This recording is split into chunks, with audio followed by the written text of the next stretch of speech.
Ladies and gentlemen, welcome back to another video. In my last video, I talked about Marvel Spider-Man and how it had recently turned 5 years old. I wanted to elaborate on how big of an impact it has had on the gaming community, while at the same time somewhat talking about how much we are looking forward to the release of Marvel Spider-Man 2, which is a little over a month away.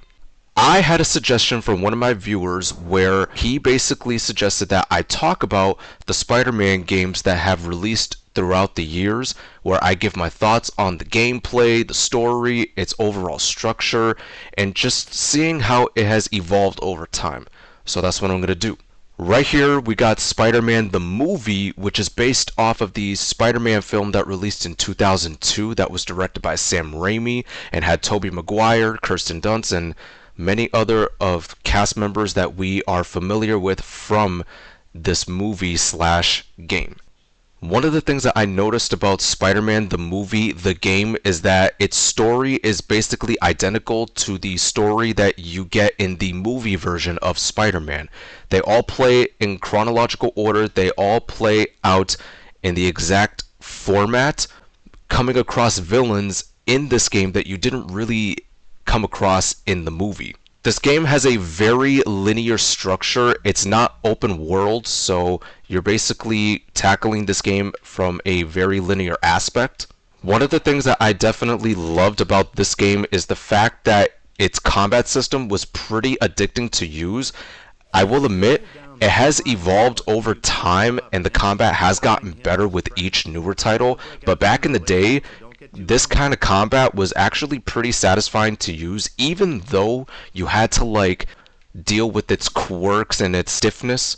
So the combat system in this game, while it was addicting to utilize and experiment with, it was also rigid, which made free-flowing combat more difficult for you to execute. I also like the fact that the game is structured the same way as the movie because of how the events play out. Like in this mission, you're basically going after the man who you believed killed Uncle Ben. It's the same scenario in the movie. Come to find out that Norman Osborn is the Green Goblin and you have to come out as Spider-Man to combat him, which is the same way it was introduced in the movie as well. There's plenty of things about this game that stay true to how the movie was presented in terms of its events, so that's something I really liked. But I also like the fact that able to get a video game version of the movie for us to be able to experience and play the events how we want to play them. We are now here on Spider-Man 2, which was the successor to Spider-Man the movie, the game. And this is where open world game design really evolved. Back in the day, gaming developers had to craft world in a 2D format, but this was one of the few games that was able to bring New York to life by being structured in a 3D format. And on top of that, the gameplay mechanics really evolved with it too. For example, the web swinging back in Spider-Man the movie, the web swinging was very arcadey and non-realistic, but in Spider-Man 2, the web swinging has improved drastically by your webs sticking to buildings for you to get around. And it's something that future Spider-Man titles ended up picking up on and utilizing for their future games. One of the things that I absolutely loved about Spider-Man 2 is the fact that the combat was a significant improvement over its predecessor. I had mentioned that Spider-Man the movie had combat that was pretty addicting, but at the same time it was very rigid, which prevented you from being able to execute free-flowing combat the way that you wanted to. But in this game, it completely eliminates that. You're able to have control over the enemies that you combat and take out, so you don't have to worry about any of the rigidness that its predecessor had.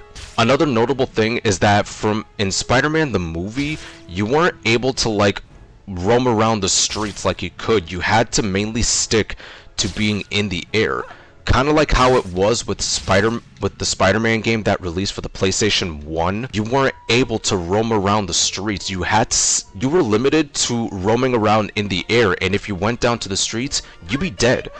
But that's been eliminated in Spider-Man 2 because you can freely roam around the streets without having to be limited to traversing around the air, which is definitely a big plus, and it just added to the open world game design.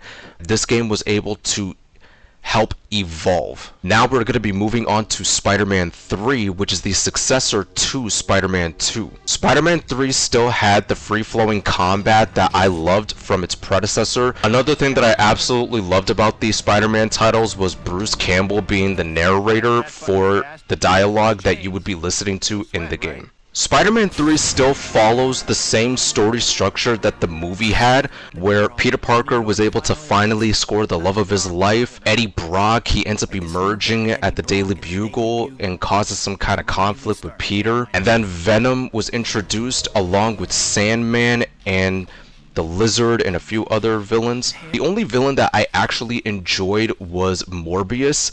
For those who don't know, Morbius actually made an appearance in Spider-Man 3, which I don't think I could ever recall seeing him in any other Spider-Man game with the exception to Spider-Man 3. So the fact that I was able to tackle him and see how his arc would evolve in this game was pretty refreshing to see. Spider-Man 3's web swinging mechanics weren't all that great in comparison to Spider-Man 2's, but it still had some form of realism in the form that your web still had to stick to buildings in order for you to get around the city. Now I want to get into Spider-Man Friend or Foe, which was a completely different experience than what you got from past Spider-Man titles.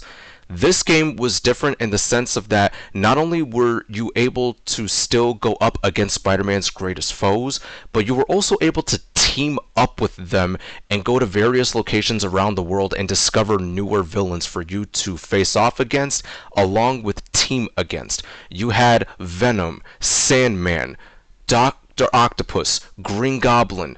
You even had Black Cat along with Harry as the new Goblin.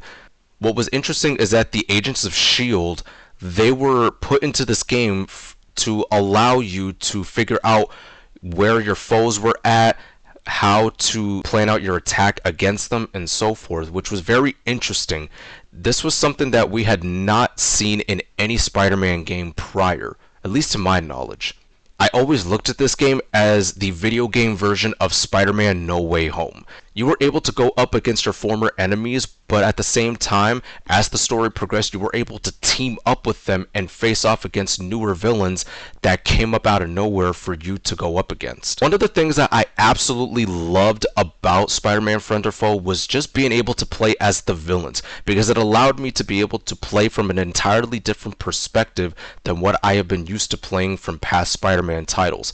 I've enjoyed playing as Doc Ock, Venom for sure, and a few other heroes slash villains too. It really gave off a multiverse vibe that I genuinely enjoyed experiencing, that I wish more people acknowledged, because really this game stood out from any Spider-Man title that released back in the day. I've been playing Spider-Man video games since I was a kid. I have enjoyed every single one that I have experienced, even though some of them didn't live up to the standard that Spider-Man 2 back in 2002 had set. Still found a way to enjoy each game that I played, especially Marvel Spider-Man and Miles Morales. I'm very excited for what Insomniac is going to deliver with Marvel Spider-Man 2. With all the hype that they have been giving around this game, it has made me more and more excited to be able to see just how well they were able to hone their craft, polish everything for us to be able to experience another adventure with our favorite protagonists. I think I'm gonna stop it right there. I want to know from you guys, what Spider-Man games do you remember playing growing up that were some of your most favorite? What were some of the things that you enjoyed? What did you not enjoy? And what are you most looking forward to with Marvel Spider-Man 2 as we get closer to launch? Let me know in the comments down below. I want to see your guys' feedback. I want to see what you guys have to say. So with that being said, I hope you guys enjoyed this video. If you did, you're more than welcome to drop a like on it. And if you enjoy this type of content, you're more than welcome to hit that subscribe button along with the bell notification so you could be updated when I upload my next video. Until then, thank you so much for watching. It's been your boy Discreet, and I'll see you in the next video.